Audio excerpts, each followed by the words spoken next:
Hello. So, as the title says, we are going to be doing a RAM upgrade for the Goodwill PC.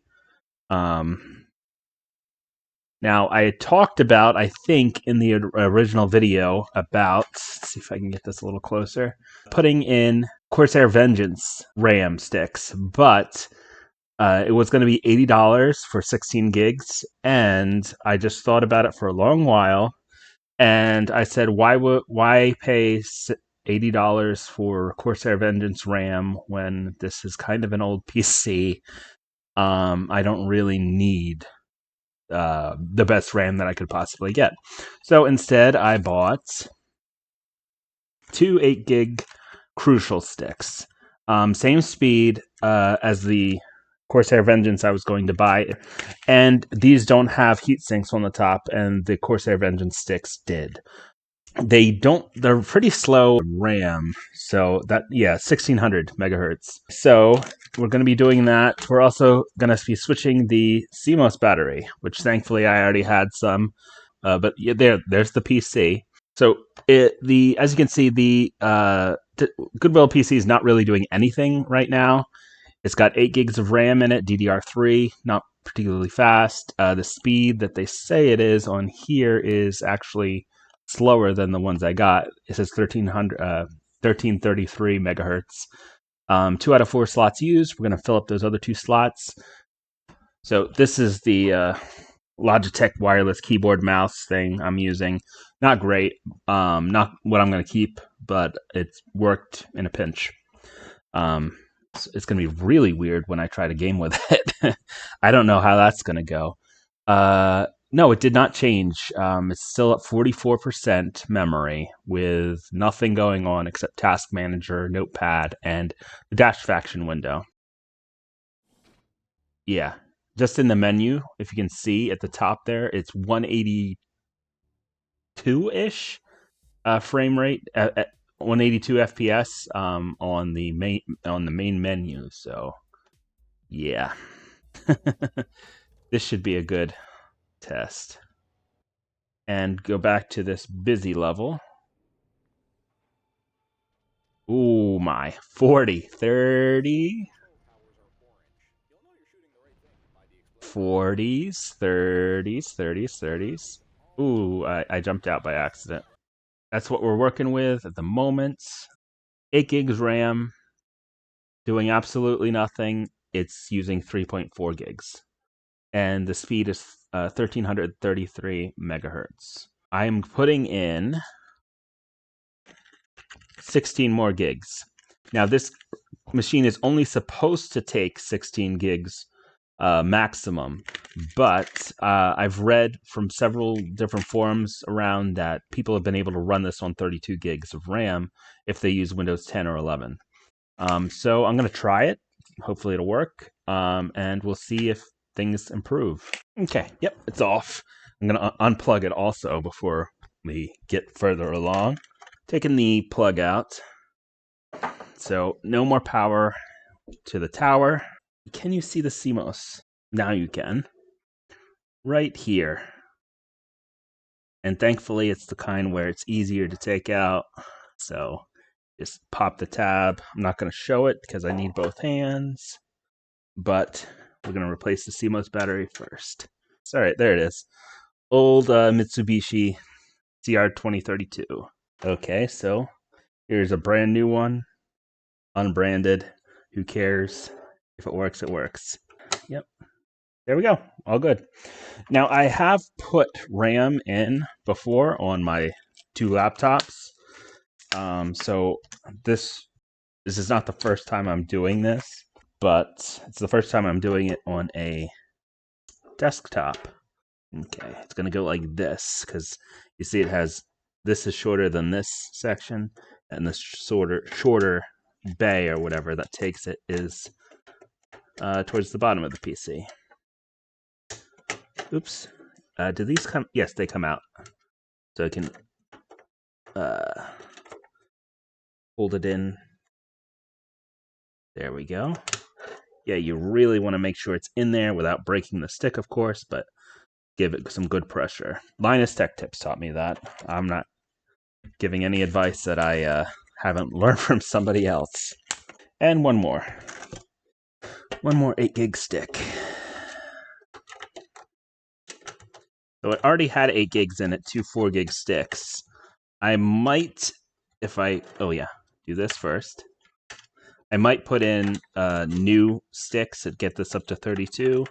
We'll see. There we go.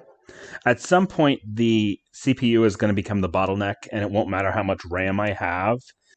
So you see now we got 4 sticks of RAM right next to each other. So I think we should be good to go. Plug it back in. It's as easy as that, or at least it has been on when I do it on laptops. Now, don't be fooled though. You do have to take the time and make sure that you get the correct speed, the correct type. Because if I just bought, DDR5 Corsair Vengeance 5,000 megahertz or whatever, if that even exists. If I just bought that and tried to put them in there, it would do absolutely nothing. It would not work. It might, I don't know, it might break the computer. I don't know, but it would not work. So you do have to do that due diligence. How I do that is there is a Crucial, the maker of the new RAM sticks, has a compatibility page on their website, so they can, you can put in your model of your PC and they will tell you what you can upgrade with. So that's how I found out, and also through looking at the BIOS information and hardware information, system information on this PC.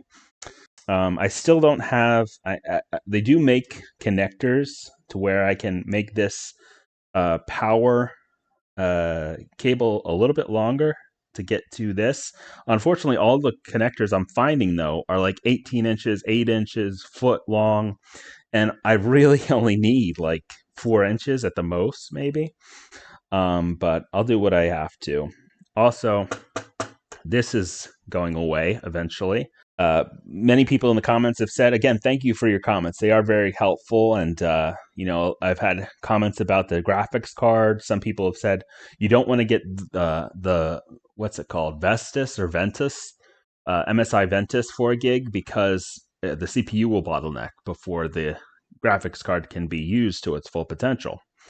So that's one thing. I'm looking at a more budget GPU, probably something that's low profile, which I didn't even know was a thing, but apparently you can buy some that use less power. And like I said, the weak point in this PC, after everything's said and done, is going to be this CPU. Because I guess I could replace it, but what are they called? The motherboard only takes certain CPUs. So there's only certain CPUs I could replace it with, and none of them might be any faster. So it's if I were going to get a new CPU, I would replace the whole board. But this PC, before I put this new RAM in, was fast enough for like web browsing, playing Red Faction, an older game.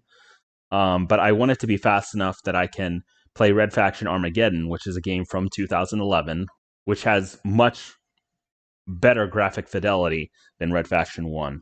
And I can't currently play it at its pretty state on my laptop and stream it at the same time. So this would be perfect if I could get Red Faction Armageddon, a game from 2011, to run at high graphic settings on this, and send the video feed to my laptop to stream it from there. I need your help from you guys in the comments. Let me get a good video of it. These are the PCIe slots I have. PCIe slots that I have. I am pretty sure that this blue one is the one that takes graphics cards. Can you tell by looking at that? Is that true? Is that right? Am I going wrong? Going down the right thing? Or possibly the black one at the bottom looks like it's possibly the same size. Got this blue PCI slot. I have this tiny black one, which I have seen some cards that I might get that would only take up, something like that. And then I have this cream colored one or off-white colored one, which is kind of a different size. These types of things I have no idea about. But I'm pretty sure this is where the graphics card would go. And possibly this black one also. No idea what this is for, but I have seen cards that do this. They're only labeled by slot 1, slot 2, slot 3, slot 4. It doesn't tell me exactly what types of slots they are. But yeah, if you could help me figure out what those things are, and that would be helpful so I could know it without having to do a whole bunch of research, because some of these things it's kind of difficult to find, some of them it's not. And yeah, you see this one. Can you see it? Yeah, this is where it probably had a graphics card, I'm guessing, and this what are they called? Bracket thing was taken out. Okay. Plug it in. Plug it in. Okay, we got a boot menu.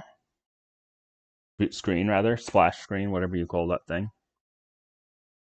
Already Windows 11 coming up. Okay, yeah, you can see it now. All right, let's check out what we got. Task Manager. Performance. 24 gigs. There we go. 24 gigs of DDR3. Awesome. So it recognizes what we have. That is a great step. Let's now see if Red Faction runs any better. Possibly not, because it would depend on graphics cards and VRAM. And we're running at about 80 FPS. Not great. Let's see what happens when we go outside. 60s, 40s. All right, this probably is not going to change anything. 30s. No, okay. Yeah, need a graphics card. So yeah, 40s, 30s. About the same, I think. Okay, so no. 24 gigs of RAM, 16 more gigs of RAM did not fix that. For now, this will work plenty well as far as RAM, but I do need better I need better VRAM. I don't need more VRAM. So getting a graphics card is a must, and that will probably take a while. I have a few things coming up, IRL, that require my attention and some money. And the graphics card won't cost a ton, but it'll probably be between $100 and $200. So it might be a while until you see another installment in this series. First, I'm going to get a power supply, because even with a low profile, it would just make me feel better if I got a bigger power supply, and possibly more efficient one than what I have. So that will be probably the next video. There's not really anything else I want to do to this, but I need the power supply, then a graphics card, then possibly a Blu-ray drive. But that's kind of not totally necessary. Don't really need another Blu-ray player, but it would be nice to have. And everything else, well, there's other card slots that I could use. I might be able to put in a M.2 drive. They have PCIe cards that accept M.2 drive, so I might do that. Make the storage even faster, but the CPU is still going to bottleneck at some point. I might put a Wi-Fi card in it because it doesn't currently have Wi-Fi. But yeah, definitely need more VRAM.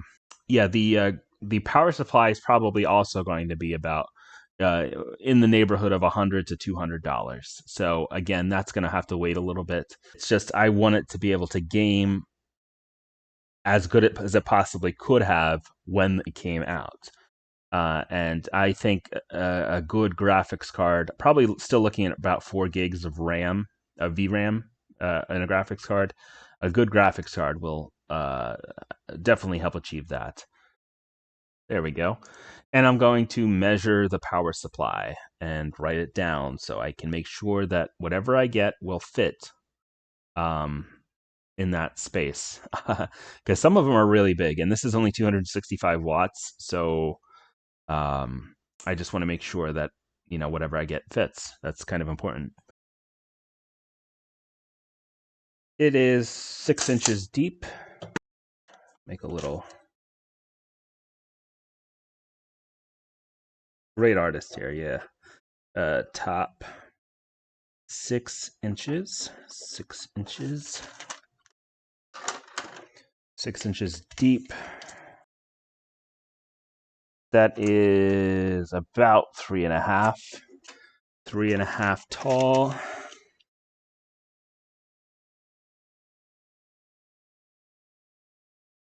Six. So 6 by 6 by 3.5. And I don't know, this might be for a bigger power supply. Like it could, maybe that it would accept a bigger power supply. So let me just do another measurement. Looks like accept a 9 inches, possibly. So thank you for watching. This has been fun updating the Goodwill PC. It's $20 to buy the thing. And I haven't spent that much upgrading it. I didn't spend anything for the SSD. I already had that. I had to buy some brackets and stuff. That was, $20 maybe. This RAM, I think it was $30-something. I'll put a link to it in the description below. And thank you again for all your comments. They've been very helpful. Helped me to figure out what I can do for other parts, what I should have done differently.